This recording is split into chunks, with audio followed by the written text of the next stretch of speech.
Naranasan mo na ba ito? Ilang taon kang nagtrabaho, nag-overtime, nagpakahirap, naghintay ng promotion, at palagi mong sinasabi sa sarili mo, kapag tumaas lang sweldo ko, makakaipon na talaga ako. Tapos dumating yung araw na promote ka sa wakas, mas malaki na ang pumapasok sa bank account mo kada payroll cut-off. Pero ilang buwan nang lumipas, may napansin kang kakaiba. Mas malaki ang sweldo, pero parang pareho pa rin ang natitira. Minsan, wala pa rin. Ang tanong, saan napunta yung increase? Sa video na ito, pag-uusapan natin ang tinatawag na salary increase trap. Ito yung sitwasyon kung saan tumataas ang income mo pero hindi tumataas ang ipon mo. At ang delikado dito, hindi mo agad napapansin. Kasi habang lumalaki ang sweldo, unti-unti ring lumalaki ang gastusin mo. Balikan natin si Mark, 28 years old, office worker. Nung nagsisimula pa lang siya, 18,000 pesos ang sweldo niya kada buwan. Simple lang buhay niya nun. Nagbabaon minsan, nagko-commute, nag-iisip muna bago bumili. At lagi niyang sinasabi, kapag umabot lang ako ng 50,000 pesos na sweldo, magiging okay na lahat. Fast forward ilang taon, na-promote si Mark. Ang dating 18,000 pesos, naging 50,000 pesos. Ang saya, di ba? Pero may nangyari. Hindi niya napansin. Nag-upgrade din lahat. Dati, simpleng coffee sa bahay o 3-in-1 sapat na. Ngayon, coffee shop bago pumasok. Dati, jeep o commute. Ngayon, mas madalas Grab.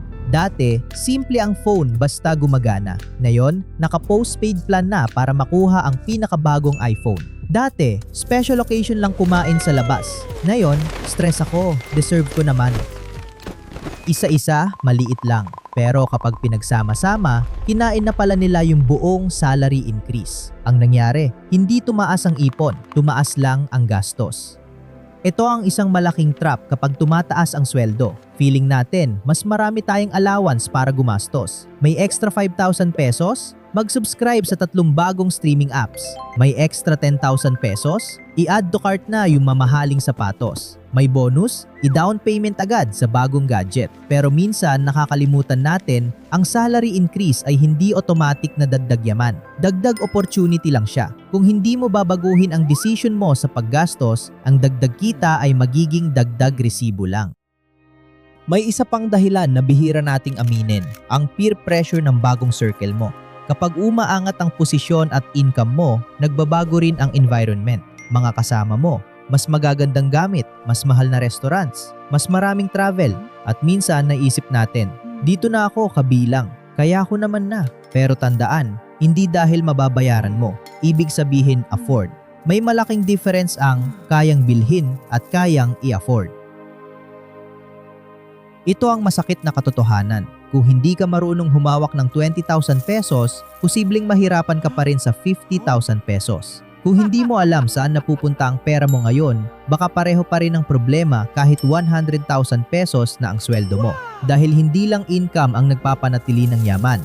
Ang importante kung gaano karami ang natitira at napapalaki mo.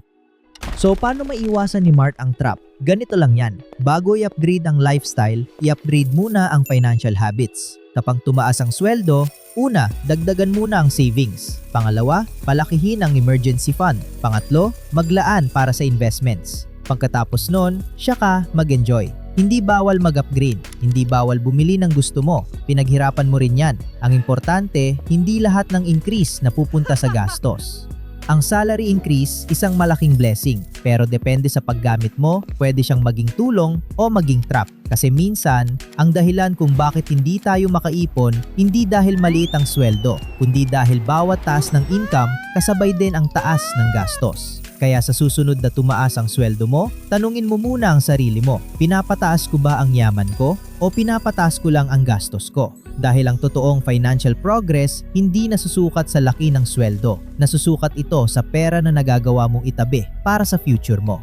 Ikaw, naranasan mo na bang tumaas ang sweldo pero parang walang nagbago? I-comment mo sa baba, baka makatulong ang experience mo sa ibang nanonood. At kung gusto mo pang matutong humawak ng pera sa mas matalinong paraan ng may kasamang kwento, mag-like at subscribe sa Kwentong Pera. Dahil dito, bawat piso may kwento.